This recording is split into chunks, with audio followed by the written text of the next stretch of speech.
Hello everyone, मैं भैया सिंह आप सबका स्वागत करता हूँ मार्गदर्शन शिक्षा केंद्र यूट्यूब चैनल में। आशा करता हूँ सब लोग ठीक होंगे, अपनी तबीयत का ख्याल रख रहे होंगे और अपनी पढ़ाई में पूरी पूरी मेहनत कर रहे होंगे। तो चलिए आज की वीडियो शुरू करते हैं बिना किसी देरी के। तो ये हमारी वीडियो किस चीज की होने वाली है? ये हमारी वीडियो होने वाली है डेली करंट अपडेट्स की। डेट क्या है आज? 12 अप्रैल 2023, 12 अप्रैल 2023 के करंट अफेयर या फिर करंट अपडेट हम यहाँ में इस वीडियो में डिस्कस करने वाले हैं। चलिए पहली न्यूज देखते हैं। पहली न्यूज क्या है? Cabinet give approval to Kerala green energy corridor. तो क्या हुआ है? सेंट्रल या फिर कैबिनेट बोल सकते हो आप यहाँ पे। सेंट्रल मतलब केंद्रीय सरकार जो होती है, या फिर कैबिनेट जो पूरा क्या होता है, जो पूरा मंत्रिमंडल बना हुआ होता है किसका? केंद्र सरकार का। उसने क्या दे दिया है? कैबिनेट मतलब जो मंत्रिमंडल होता है, उसने क्या दिया है? अप्रूवल दे दिया है ना। अप्रूवल मतलब उसने कह दिया है कि आप जो है क्या कर सकते हो, इस प्रोजेक्ट के पे आगे काम कर सकते हो। कौन से प्रोजेक्ट पे? Kerala green energy corridor. ठीक है, तो एक ग्रीन एनर्जी कॉरिडोर बनने जा रहा है कहां पे? केरला में। ओके, तो उसके लिए क्या हुआ है? इसको अप्रूवल दिया गया है सेंट्रल गवर्नमेंट के द्वारा, या फिर कह सकते हो आप कैबिनेट के द्वारा। समझ गए आप? तो अब ये प्रोजेक्ट जो है कौन बनाएगा, कैसे कैसे बनेगा, इसके लिए हम यहाँ पे डिस्कस करने वाले हैं। तो जैसे हमने यहाँ पे क्या देखा, केरला, केरला में बनने वाला है। तो इस प्रोजेक्ट को कौन बनाने वाला है? इस प्रोजेक्ट को बनाने वाला है केरला स्टेट इलेक्ट्रिसिटी बोर्ड। कौन? Kerala state electricity board. ठीक है, कौन सा बोर्ड?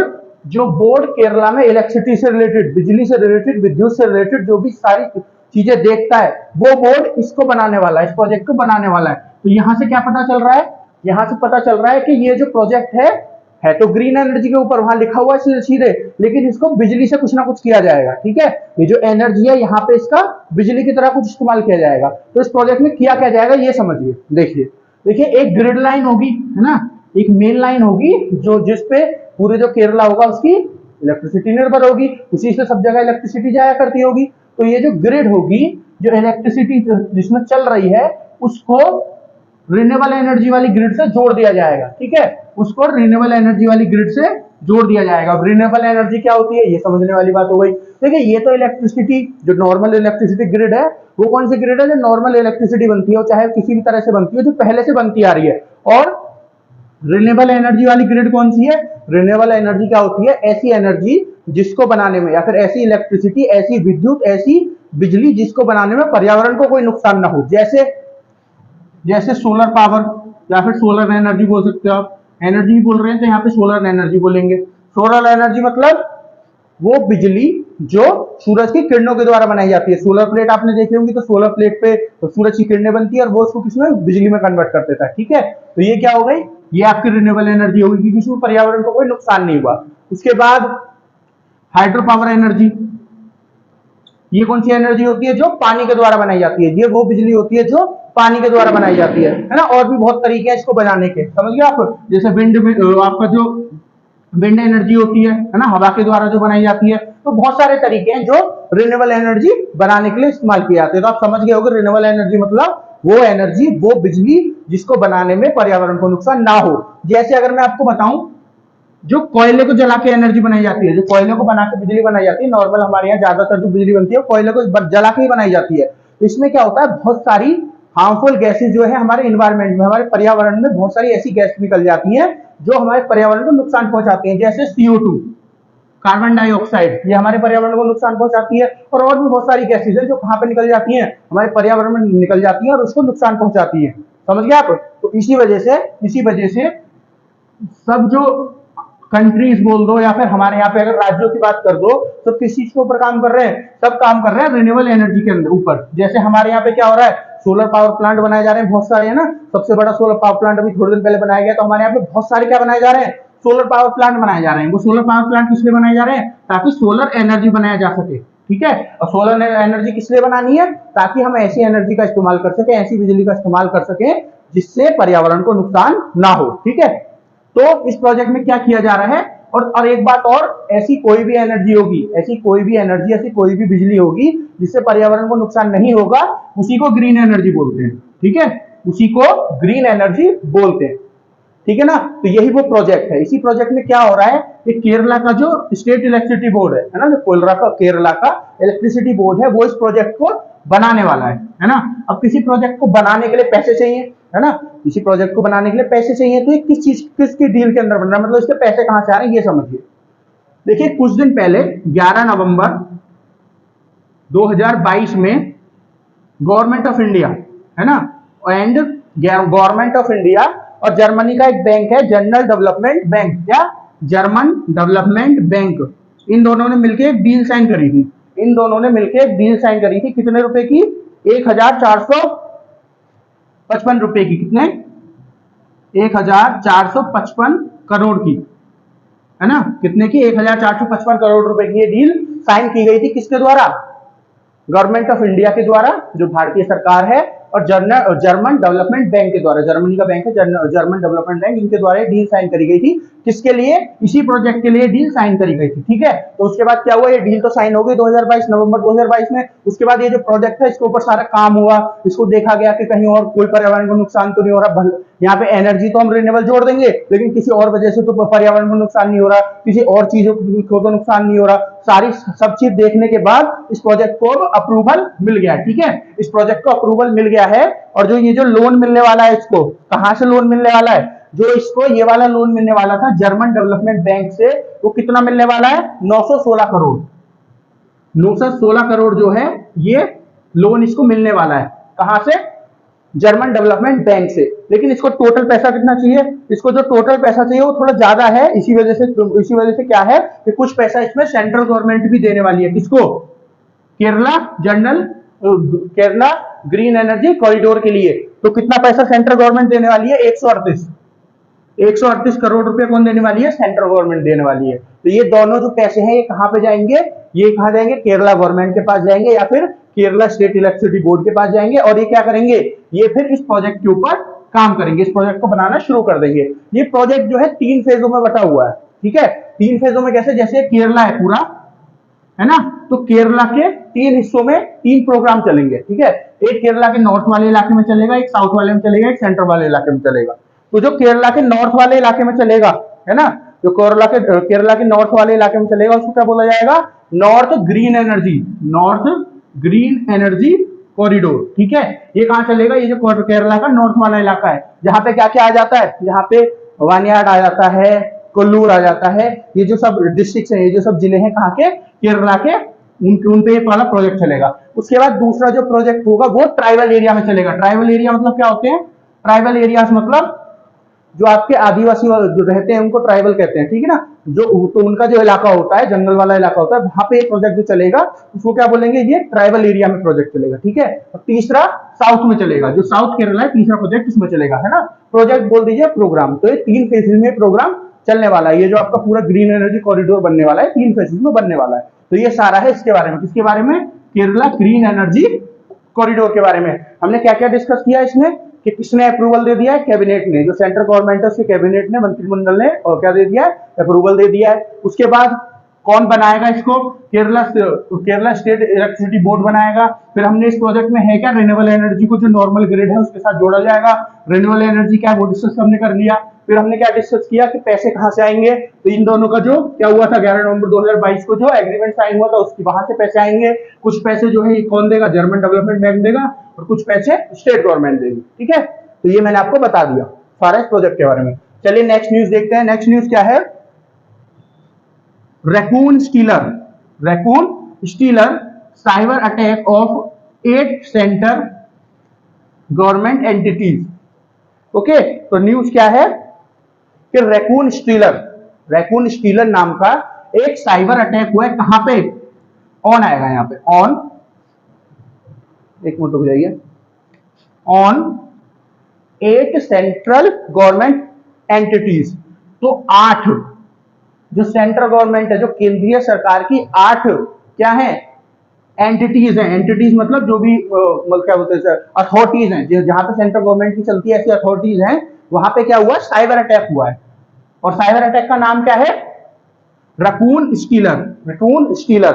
अब देखिए रैकून स्टीलर के बारे में अगर मैं बताऊं, फिर मैं बताऊंगा कहाँ कहाँ अटैक हुआ है, ठीक है। तो रैकून स्टीलर काम कैसे करता है, पहले ये डिस्कस कर लेते हैं। और साइबर अटैक क्या होता है, पहले सबसे पहले ये डिस्कस करते हैं साइबर अटैक क्या होता है, फिर डिस्कस करेंगे रैकून स्टीलर क्या होता है, फिर डिस्कस करेंगे कहाँ कहाँ पे अटैक हुआ है। 8 एजेंसीज पे अटैक हुआ है ना, तो कौन कौन सी एजेंसीज है सेंट्रल गवर्नमेंट की जहाँ पे अटैक हुआ है।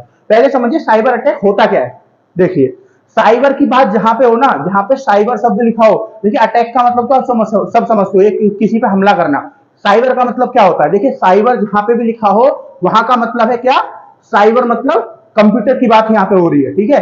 साइबर मतलब कंप्यूटर की बात हो रही है, चाहे खाली कंप्यूटर की हो चाहे इंटरनेट की बात हो, लेकिन बात कंप्यूटर की हो रही होगी। जैसे हमारे यहाँ पे जो दुकान होती है कंप्यूटर को, उनको क्या कहते हैं, साइबर कैफे कहते हैं। क्यों, क्योंकि वहां पे क्या होता है, कंप्यूटर रखे होते हैं, तो इसी वजह से क्या कहते हैं, उन्हें साइबर कैफे कहते हैं। उसी तरह जो साइबर है यहाँ पे, इसका मतलब ऐसा अटैक, साइबर अटैक का मतलब ऐसा अटैक जो कंप्यूटर का इस्तेमाल करके या फिर इंटरनेट का इस्तेमाल करके किया जाए। अब ये क्यों किया जाता है, देखो इसको करने के बहुत सारे तरीके होते हैं। आपने सुने होगा जैसे कंप्यूटर में वायरस आ जाता है ना। अब वो वायरस किस लिए होता है, वो वायरस एक अटैक करने का ही तरीका होता है। बहुत सारे तरीके होते हैं, कुछ तरीके ऐसे होते हैं देखिए अटैक करने के लिए किस लिए होता है, जैसे हमको किसी की कोई चीज खराब करनी है तो हम उसमें वायरस उसको भेज देंगे। अब वायरस करने के बहुत सारे तरीके हैं, है ना। अब मान लीजिए आजकल तो पता नहीं किस किस चीजों से होने लगा है, आजकल तो मैसेज आता है उससे हो जाता है, ईमेल आ जाता है उससे हो जाता है, किसी का फोन आया गलती से आपने उठा लिया उससे हो जाता है, कोई वेबसाइट खोली उससे भी हो जाता है। समझ रहे हो आप, किसी का फोन हैंग हो जाता है ना, हैक हो जाता है किसी का फोन। समझ रहे हो, ये सब किस चीज के तरीके हैं, ये साइबर अटैक के तरीके हैं, है ना। ये साइबर अटैक के तरीके हैं। तो उसी में एक है क्या, मालवेयर, उसी में एक चीज होती है मालवेयर, ठीक है। तो ये जो आपका रकून स्टीलर है ये मालवेयर है।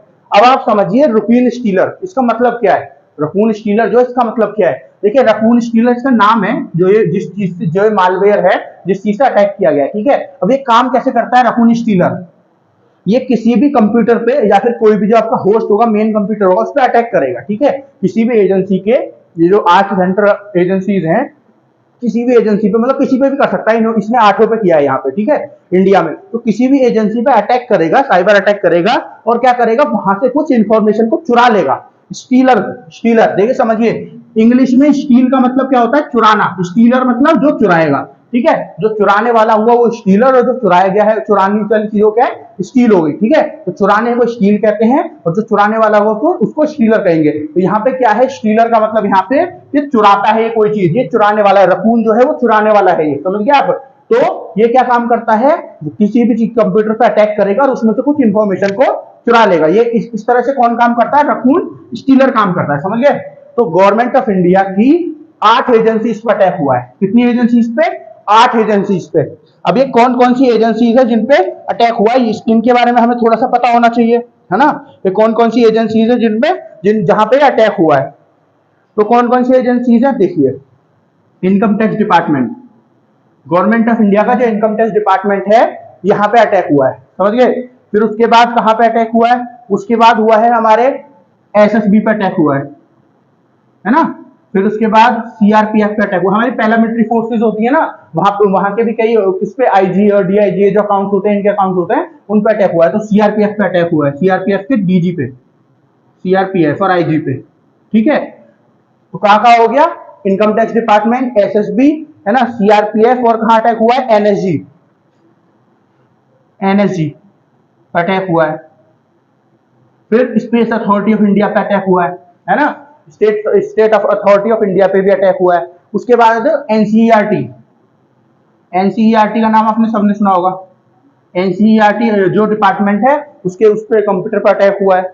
और किस पर अटैक हुआ है, डिजास्टर मैनेजमेंट, जो इंडिया का डिजास्टर मैनेजमेंट क्या है, जो वो है क्या बोलते हैं एजेंसी है, क्या नाम है इसका पूरा नाम है national institute of disaster management. National institute of disaster management मतलब वो वाला इंस्टीट्यूट जो हमारे यहाँ पे कोई भी डिजास्टर आता है, डिजास्टर मतलब कोई भूकंप आ गया, है ना, कोई बाढ़ वगैरह आ गई, तो वहां पे जाने के लिए जो बचाए जाते हैं। कभी देखिएगा जब कभी भी ऐसी भूकंप या कोई आता है इंडिया में, तो वहां पे जो लोगों को बचाने के लिए जाते हैं ना, आर्मी के अलावा, उन्होंने क्या होता है, ऑरेंज कलर का आपको उसके ऊपर से वेस्ट पहनी हुई होगी, कोट सा पहना होगा ऑरेंज कलर का, है ना, या तो शर्ट होगी या फिर हो सकता है ऊपर से कोट पहना हो।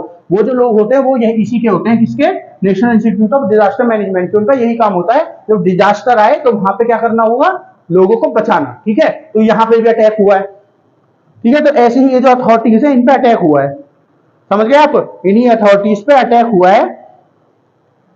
यही कुछ अथॉरिटीज है, एक आधी अथॉरिटी और होगी जहां पे गवर्नमेंट ऑफ इंडिया की पे अटैक हुआ है। कौन सा? साइबर अटैक हुआ है। किसने किया है ये अभी किसी को पता नहीं है, ठीक है, किसने किया है ये अभी तक पता नहीं है ना।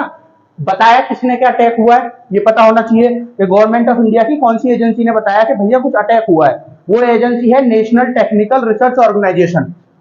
नेशनल टेक्निकल रिसर्च ऑर्गेनाइजेशन, देखिए ये आती है एनएसए के अंदर। एनएसए मतलब नेशनल सिक्योरिटी एडवाइजर का जो क्या है डिपार्टमेंट है, जो नेशनल सिक्योरिटी एडवाइजर का डिपार्टमेंट है, जो भारत की सिक्योरिटी के ऊपर काम करता है। इस समय भारत के एनएसए कौन है? अजीत डोभाल जी। उनका जो डिपार्टमेंट है उसी के अंदर आता है क्या? National technical research organisation. National technical research organisation, इसका काम यही है कि कोई साइबर अटैक या किसी भी प्रकार का अटैक इंडिया पे हो रहा है, बेसिकली साइबर अटैक की ही बात हो रही है यहाँ पे, तो वो जो अटैक होगा उसको देखना कि हुआ है, कब हुआ है, कैसे हुआ है, किसने किया है, और कोशिश करना उससे बचाया जा सके। ठीक है, कोशिश करना उससे बचाया जा सके। ये काम किसका है? NTRO, national technical research organisation का। इसी ने इन एजेंसीज को बताया है कि आपके ऊपर अटैक हुआ था। ठीक है, इन्होंने ही एजेंसी को बताया, क्योंकि जब अटैक होता है ना पता नहीं चलता, हमको लगता है कोई सॉफ्टवेयर में प्रॉब्लम आ गई है या कुछ और परेशानी हो गई, लेकिन वो अटैक हुआ होता है बेसिकली। समझ रहे आप? तो इस ऑर्गेनाइजेशन ने बताया है इसके बारे में। अब यहाँ से परेशानी क्या है ना? अब अटैक हुआ तो परेशानी क्या है? देखिए मैंने आपको क्या बताया, ये इंफॉर्मेशन को स्टील कर लेता है, इंफॉर्मेशन को चुरा लेता है, जानकारी को चुरा लेता है, तो ये तो बहुत बड़ी परेशानी है। जब गवर्नमेंट ऑफ इंडिया की ऑर्गेनाइजेशंस जो हैं, यहाँ पे 8 एजेंसीज हैं, इनमें क्या होगा, बहुत ऐसी ऐसी इंफॉर्मेशन भी होगी जो लोगों को नहीं पता होना चाहिए, और इसको कोई और बाहर का कोई चुरा ले तो अच्छी बात हो रही है ना। तो ये जो है परेशानी वाली बात है। अब इससे निपटा कैसे जा सकता है? और भी बहुत सारी परेशानी है, लेकिन सबसे बड़ी परेशानी तो यही है। अब इससे निपटा कैसे जा सकता है? हमको जो अपना साइबर सिक्योरिटी है ना, साइबर सिक्योरिटी, अब इसको समझोगे, सिक्योरिटी का मतलब सब समझते होगे, लेकिन साइबर हो गया तो मतलब जो हमारा कंप्यूटर की सिक्योरिटी है, समझ गए ना आपको? साइबर शब्द हुआ तो सीधे कंप्यूटर पे पहुंच गए हम लोग। तो जो कंप्यूटर की सिक्योरिटी है, साइबर सिक्योरिटी, इसके ऊपर हमको काम करना होगा और अच्छे अच्छे सॉफ्टवेयर लाने होंगे और अपने जो साइबर सिक्योरिटी है उसको मजबूत करना होगा। यही एक तरीका है इससे बचने का। समझ रहे आप? तो ये किसके बारे में हो गया? जो साइबर अटैक हुआ है इंडिया के ऊपर, रकून स्टीलर। अगर कल आपसे कोई पूछ ले कि रकून स्टीलर क्या है तो क्या बताओगे? ये एक मालवेयर है जिसने साइबर सिक्योरिटी मतलब साइबर अटैक किया है हमारी एजेंसीज के ऊपर। समझ गए? चलिए next news. Kalikesh Narayan appointed as president of NRAI. Okay, तो कलिकेश नारायण को क्या चुन लिया गया है? प्रेसिडेंट चुन लिया गया है। कहां का? एनआरएआई। ठीक है, ये इससे पहले यहाँ के सीनियर वाइस प्रेसिडेंट थे। ठीक है, कलिकेश नारायण जी जो है इससे पहले एनआरएआई के क्या थे? सीनियर वाइस प्रेसिडेंट थे। एनआरएआई क्या है इसके बारे में भी बताऊंगा। ठीक है, अब एक चीज और जान लीजिए, यहाँ पे एक चीज और मैं बता रहा हूँ। एक तो ये जान लीजिए, कलिकेश नारायण इनको प्रेसिडेंट चुन लिया गया है, इससे पहले यहाँ के सीनियर वाइस प्रेसिडेंट थे। अच्छा, ये बने किसकी जगह पे? ये चीज और आपको पता होनी चाहिए। रविंदर, ठीक है, किसकी जगह पे बने हैं ये? रविंदर सिंह की जगह पे। रविंदर सिंह की जगह पे ये बनी है। ठीक है, रविंदर सिंह जी जो है पिछले 12 साल से क्या थे? यहाँ के प्रेसिडेंट थे। 2010 में पहली बार चुने गए थे। ठीक है ना, उसके बाद ये अब रिटायर्ड हो गए। ठीक है, अब समझिए एनआरएआई क्या है, ये समझने वाली ऑर्गेनाइजेशन है ना। एनआरएआई क्या है? एनआरएआई है national rifle association of India. क्या है? National rifle association of India. अगर आप नाम से देखो, यहाँ पे राइफल आ रहा है तो आपको लग रहा होगा बंदूक का ख्याल वगैरह रखती होगी, है ना, जो भारत में बंदूक बनती है सबको देखती होगी, लेकिन नहीं, इसका काम क्या है ये समझिए। NRAI, national rifle authority of India, जो भी शूटिंग से रिलेटेड चीजें होती हैं, शूटिंग मतलब यहाँ पे गेम की बात कर रहा हूं मैं, जो शूटिंग का खेल खेला जाता है, जो निशानेबाजी का खेल खेला जाता है ना, जो बंदूक से शूटिंग करी जाती है, उसकी मैं बात कर रहा हूं। उससे रिलेटेड जो भी चीजें होंगी ना, ये जो शूटिंग गेम होता है, वो सब देखता है कौन? National rifle authority of India. चाहे वो टैलेंट हंट हो। टैलेंट हंट मतलब क्या होता है? टैलेंट हंट मतलब जो भारत के अंदर शूटिंग में टैलेंट है, नए नए लोगों को ढूंढना, नए नए बच्चों को बच्चियों को ढूंढना जो बहुत अच्छी शूटिंग कर सकते हैं। क्यों ढूंढेंगे उनको? ताकि उनको नेशनल इंटरनेशनल लेवल पे लेके जाया सके, ताकि वो भारत के लिए कल को मेडल जीते। ठीक है, ओलंपिक में, कॉमनवेल्थ में, एशियन गेम में या कोई भी प्रकार का गेम हो, उनमें क्या जीते? भारत के लिए मेडल जीते। ठीक है, तो टैलेंट हंट करना पहली चीज। दूसरी चीज क्या करना, उनको ट्रेनिंग प्रोवाइड करना। जब एक बार टैलेंट हंट कर लिया है ना, देख लिया कि हाँ भाई इस बच्चे में क्षमता है, इसको ले लो, है ना, चाहे वो लड़की हो चाहे लड़का, उसको ले लिया, फिर उसके बाद क्या करेंगे, अपनी जो एजेंसीज हैं, अपनी जो ऑर्गेनाइजेशन होगी उसमें उसको ट्रेनिंग करेंगे, उसकी जो क्या होगी, उसकी जो खासियत है उसको और ज्यादा क्या करेंगे, बढ़ाएंगे, उसको और सारी चीजें सिखाएंगे, उसको और सारी टेक्निक सिखाएंगे, ठीक है, उसको ट्रेनिंग देंगे, ठीक है ना।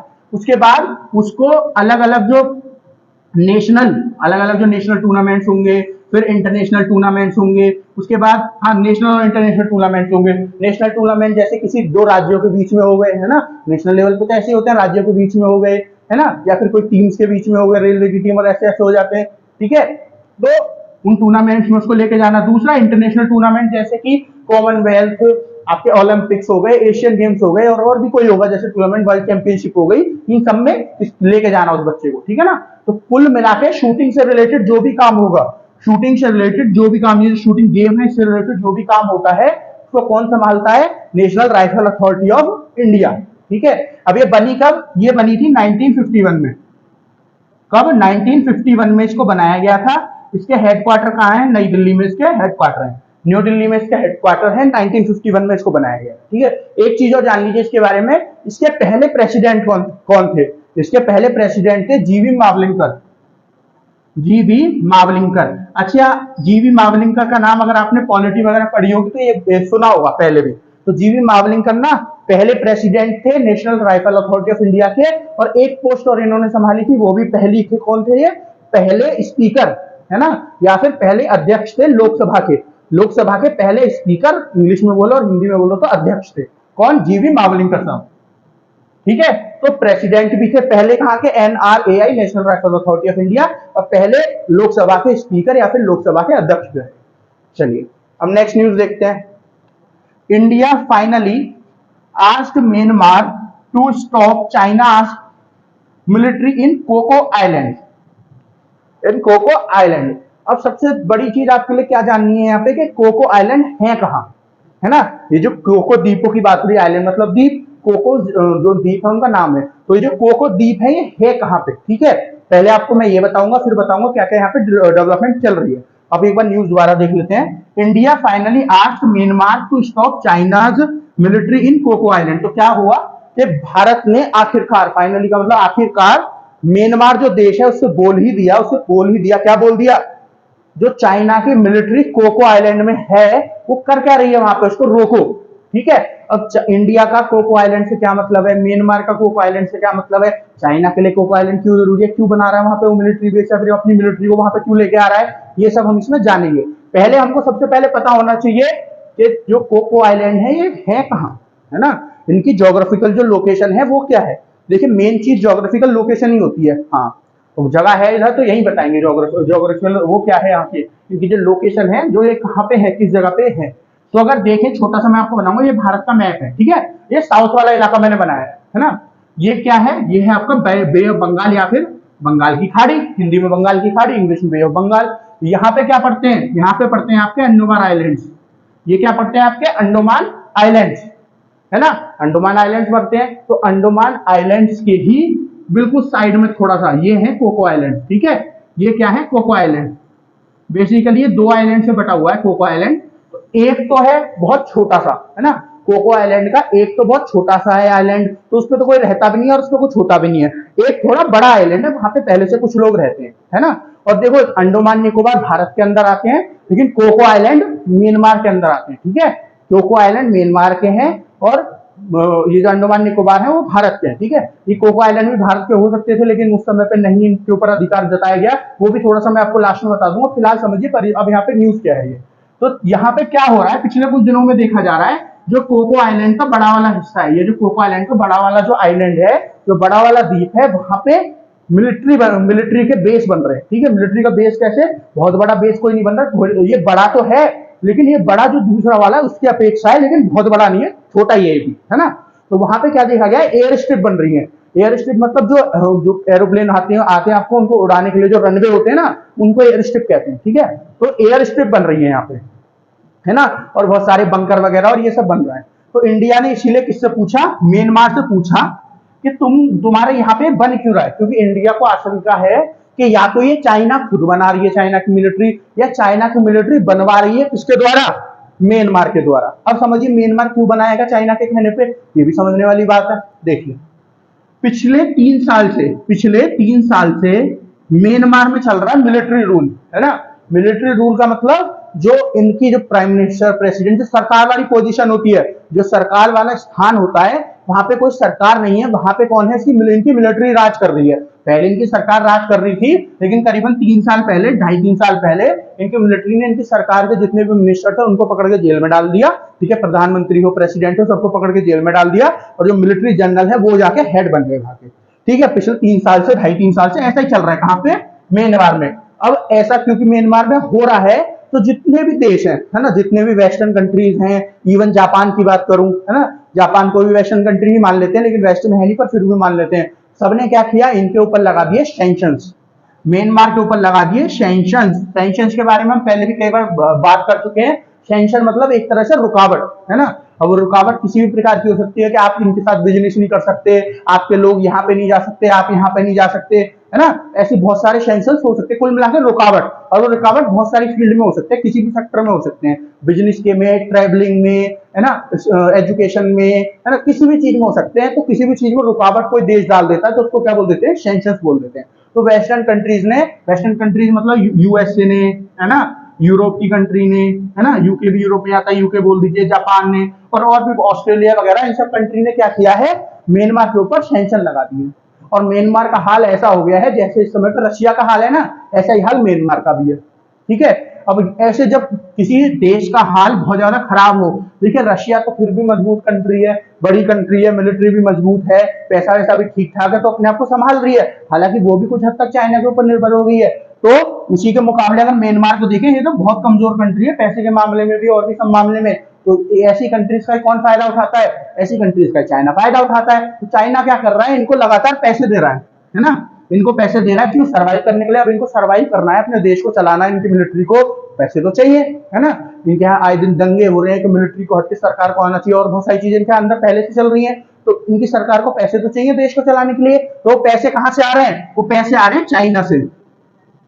ठीक है, तो चाइना के अंदर आता चला जा रहा है, ये कौन, चाइना के नीचे आता चला जा रहा है, ये देश चाइना के अंदर आता चला जा रहा है, म्यांमार। तो इसी वजह से कहा जा रहा है कि चाइना इनको पैसे देखने के बदले में ये जो कोको आइलैंड है यहाँ पे द्वीप बनवा रहा है, तो सॉरी द्वीप तो पहले से यहाँ पे मिलिट्री बेस बनवा रहा है, कौन, चाइना, इसीलिए कहा जा रहा है। अब इसी वजह से इंडिया ने म्यांमार से बोला है क्या, कि ये चाइना कर क्या रहा है, क्योंकि देखिए चाइना का इंडिया से भी बॉर्डर है, चाइना का म्यांमार से भी बॉर्डर है, और अगर भारत से बॉर्डर है तो ऐसी जगह पे हम ऐसा थोड़ी कर देंगे कि चाइना को घुसने देंगे, अपने पास आने देंगे। चाइना ऊपर बढ़ रहा है हमारे पास, तो नीचे पानी वाले एरिया में, है ना, जो हमारा चाहे वो आपका इंडियन ओशन हो, हिंद महासागर हो, चाहे आपका अरेबियन सी हो, इधर अरब महासागर जो है आपका, महासागर नहीं अरब जो सागर है ना, और इधर आपका बंगाल की खाड़ी है, यहाँ पे चाइना को थोड़ी आने देंगे। लेकिन चाइना, ये जो कोको द्वीप है ये कहाँ पे है, ये तो आपका बंगाल में है, आपका बंगाल की खाड़ी में, तो यहाँ पे चाइना बेस बना रहा है, इसी वजह से इंडिया को परेशानी है। अब मैं थोड़ा सा आपको बता देता हूँ कि ये जो कोको आइलैंड है, क्या ये भारत का हिस्सा हो सकते थे कभी, हाँ देखिए समझिए, ये जो आपके अंडमान निकोबार द्वीप हैं, इन्हीं का हिस्सा है क्या, इन्हीं का हिस्सा है कोको द्वीप, है ना। लेकिन जब हमारा देश आजाद हुआ तो हम लोगों ने क्या किया, अंडमान निकोबार द्वीप को तो बोल दिया है हमारा हिस्सा है, लेकिन कोको आइलैंड जो कोको द्वीप है इनको नहीं बोला है हमारा हिस्सा है। तो क्या हुआ, इसको म्यांमार ने रख लिया, है ना। और हमने फिर आवाज भी नहीं उठाई बाद में भी, ये कोको आइलैंड हमारे, हम हो सकता है आवाज उठाते तो बाद में कुछ हो जाता। तो हमने क्या किया, थोड़ी सी क्या बोलते हैं उसको, सावधानी नहीं बरती हमने, है ना। हम चाहते तो इसको अपने अंदर ला सकते थे, लेकिन एक प्रोएक्टिव एक्शन नहीं लिया, ठीक है, एक एक्टिव एक्शन नहीं लिया कि हम जो है इसको अपना हिस्सा बना ले, है ना। और उस समय पे क्यों नहीं लिया, कैसे लिया, वो उससे चीज से मतलब नहीं है, लेकिन हम ले सकते थे एक्शन, कोको द्वीप को अपना हिस्सा बना सकते थे। क्योंकि देखिए एक चीज समझिए आप, भले ही चाइना यहाँ पे मिलिट्री बेस बना रहा है, लेकिन ये इतनी छोटी जगह है, इतना छोटा द्वीप है कि चाइना कभी भी यहाँ से हमला नहीं करेगा भारत के ऊपर। क्योंकि अगर चाइना यहाँ से हमला करने की कोशिश करेगा ना, और कभी युद्ध हुआ भारत और चाइना का, तो सबसे पहले भारत जो है इसी द्वीप को कब्जाएगा, उसके बाद आगे देखेगा चाइना से लड़ने के लिए, है ना। तो क्योंकि ये छोटा सा द्वीप है तो यहाँ पे चाइना कुछ कर नहीं सकता ज्यादा। दूसरी बात, चाइना यहाँ पे मिसाइल भी नहीं लगा सकता अपनी, है ना, क्योंकि इतनी जगह नहीं है यहाँ पे, मतलब मिसाइल लगाने लग जगह तो है, लेकिन मिसाइल लगाएगा तो भारत को पता चलेगा, भारत ऑब्जेक्शन उठा सकता है, तो मिसाइल भी नहीं लगाएगा चाइना। हालांकि चाइना सुनता नहीं है किसी की, पर फिर भी इतना वो नहीं है, चांस नहीं लेगा चाइना, है ना। तो चाइना इसको इस्तेमाल किस लिए कर सकता है, यहाँ पे मिलिट्री बेस बना क्यों रहा है चाइना, यहाँ पे चाइना मिलिट्री बेस किस लिए बना रहा है, स्पाइंग करने के लिए। स्पाइंग मतलब जासूसी करने के लिए, भारत को देखने के लिए, भारत क्या कर रहा है, कौन से मिसाइल का टेस्ट कर रहा है, कैसे कर रहा है। और ये इस चीज से भारत को ज्यादा परेशानी क्यों नहीं होगी, इसलिए नहीं होगी क्योंकि चाइना वो तो वैसे भी करता है, हिंद महासागर में उस पर कोई ना कोई जहाज घूमता रहता है। अभी कुछ दिन पहले जो आपका श्रीलंका है, यहाँ पे हम्बन टोटा जो पोर्ट है वो भी चाइना के अंडर आता है, तो चाइना यहाँ पे जहाज अपने शिप यहाँ पे लाता रहता है, इसलिए लाता रहता है जासूसी करने के लिए भारत की, तो वो तो पहले से कर रहा है चाइना। लेकिन अब क्या है, बहुत ज्यादा पास आ जाएगा भारत के, ये ठीक है, जो कोको द्वीप है भारत के बहुत ज्यादा पास पड़ते हैं, भारत का जो अंडमान निकोबार जो द्वीप है इनके पास पड़ते हैं, द्वीप समूह जो है, इसी वजह से भारत के बहुत ज्यादा पास आ जाएगा। भले ही भारत का बहुत ज्यादा नुकसान ना पहुंचा पाए चाइना, लेकिन फिर भी एक सिरदर्दी तो हुई क्या ना भारत के लिए। अगर यही द्वीप जो कोको द्वीप है हम इनको अपने पास रख लेते, अपने पास ले लेते, तो क्या होता, ये जो है हमारे लिए एक सिरदर्दी नहीं होते, लेकिन अभी हमारी तरह एक सिरदर्दी बन भी गए। एक बात और, एक चीज और न्यूज है, एक चीज और न्यूज चलती है यहाँ पे, क्या कि जो कोको द्वीप है ना, बहुत सालों पहले 90s के दौरान, 1990s के दौरान क्या था, म्यांमार ने चाइना को लीज पे दे दिए, मतलब उधारी में दे दिए चाइना को, ठीक है, लीज मतलब जो किराए पे दे देते हैं, है ना, किराए पे दे दिया उनसे पैसे लेकर, और ये द्वीप उनको दे दिए हैं, है ना। ये न्यूज भी चलती है, कितनी सच्ची है कितनी नहीं है, क्योंकि ये अनऑफिशियल न्यूज है। ऑफिशियल ना कभी चाइना ने बोला कि हाँ हमने इस लीज पे ले रखे हैं, ना ही कभी म्यांमार ने बोला कि हमने लीज पे ले रखे हैं, लेकिन ये न्यूज चलती है, ठीक है, ये न्यूज चलती है, ये अनऑफिशियल न्यूज है, इसलिए मैंने आपको ये भी बता दिया, ठीक है। तो आज के लिए इतना ही, एक बार बोर्ड देख लीजिए पूरा। तो दोस्तों आशा करता हूं आपको सारा कुछ समझ में आया होगा, मैंने एक एक न्यूज बहुत डिटेल से समझाने की कोशिश करी, बहुत अच्छे से। फिर भी ऐसी कोई चीज है जो आपको समझ में नहीं आया, तो आपको क्या करना है कि ये सारी वीडियो देखे, जो आपको समझ में नहीं आया उसके बाद कमेंट सेक्शन में कमेंट करके मुझे बता दीजिए कि सर ये चीज हमको समझ में नहीं आई। तो जो आपकी 13 अप्रैल की कल की जो वीडियो होगी करंट अपडेट की, उसमें मैं आपको सारा वो न्यूज बता दूंगा जो आपकी समझ में नहीं आई होगी, ठीक है। तो आज के लिए इतना ही। हमारा जो चैनल है मार्गदर्शन शिक्षक है, जिसको सब्सक्राइब करें, हमारी वीडियोस को ज्यादा लाइक करें और शेयर करें, और हमको ऐसे सपोर्ट करते रहे। मिलते हैं आपसे कल, तब तक के लिए धन्यवाद।